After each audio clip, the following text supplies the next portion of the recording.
মধ্যপ্রাচ্যে যুদ্ধের উত্তেজনায় যখন বিশ্ব জ্বালানি বাজারকে অনিশ্চয়তার দিকে ঠেলে দিচ্ছে, ঠিক সেই সময় বাংলাদেশের জন্য এলো এক স্বস্তির খবর। সংকটের মধ্যেও বাংলাদেশের জ্বালানি সরবরাহ স্বাভাবিক রাখতে গুরুত্বপূর্ণ আশ্বাস দিয়েছে ইরান। বিশেষ করে বিশ্বের অন্যতম গুরুত্বপূর্ণ জ্বালানি পরিবহন পথ হরমুজ প্রণালী ঘিরে উদ্বেগের মধ্যেই এই বার্তাটি বাংলাদেশের জন্য বড় ইতিবাচক সংকেত হিসেবে দেখা হচ্ছে।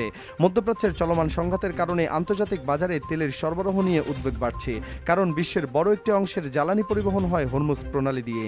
এই গুরুত্বপূর্ণ নৌপথে কোনো ধরনের বাধা সৃষ্টি হলে বৈশ্বিক জ্বালানি সরবরাহে বড় ধরনের সংকট দেখা দিতে পারে।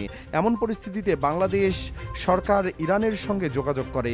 জ্বালানি মন্ত্রণালয়ের কর্মকর্তাদের তথ্য অনুযায়ী বাংলাদেশের জন্য তেল ও এলএনজি পরিবহনকারী জাহাজ হরমুজ প্রণালী দিয়ে চলাচলে বাধা দেওয়া হবে না বলে জানিয়েছে ইরান। তবে জাহাজগুলো প্রণালীতে প্রবেশের আগে ইরানকে অবহিত করতে হবে। এতে বাংলাদেশের জ্বালানি সরবরাহ নিয়ে তাৎক্ষণিক উদ্বেগ অনেকটাই কমেছে। এরই মধ্যে সিঙ্গাপুর থেকে প্রায় 27,000 টন ডিজেলের একটি ট্যাঙ্কার চট্টগ্রাম বন্দরে পৌঁছেছে। চলতি সপ্তাহে আরও 4টি জাহাজে প্রায় 1,20,000 টন ডিজেল দেশে আসার কথা রয়েছে। সরকার জানিয়েছে এপ্রিল মাসের চাহিদা পূরণে বিকল্প উৎস থেকে প্রায় 3 লাখ টন ডিজেল আমদানির ক্রয়ের উদ্যোগ নেওয়া হয়েছে। বর্তমানে দেশে দৈনিক ডিজেলের চাহিদা প্রায় 12,000 টন হলেও সরকার প্রতিদিন প্রায় 9,000 টন সরবরাহ করছে। আসন্ন চালানগুলো মিলিয়ে প্রায় 1,47,000 টন জ্বালানি মজুত হলে প্রায় 16 দিনের চাহিদা পূরণ করা সম্ভব হবে। এদিকে জাতীয় জ্বালানি সংকট মোকাবেলার সহায়তায় আগ্রহ দেখিয়েছে চীন ও ভারত।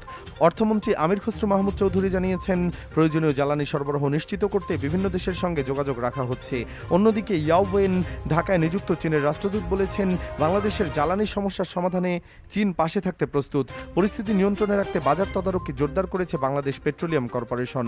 সরবরাহ পরিস্থিতি পর্যবেক্ষণে কেন্দ্রীয় আঞ্চলিক পর্যায়ে মনিটরিং সেল গঠন করা হয়েছে, যাতে কোনো ধরনের মজুতদারি বা বাজার অস্থিরতা দেখা না দেয়। সব মিলিয়ে মধ্যপ্রাচ্যের উত্তেজনার মধ্যেও আপাতত বাংলাদেশের জ্বালানি সরবরাহ স্বাভাবিক থাকবে, এমনই আশাবাদ রয়েছে সংশ্লিষ্টদের।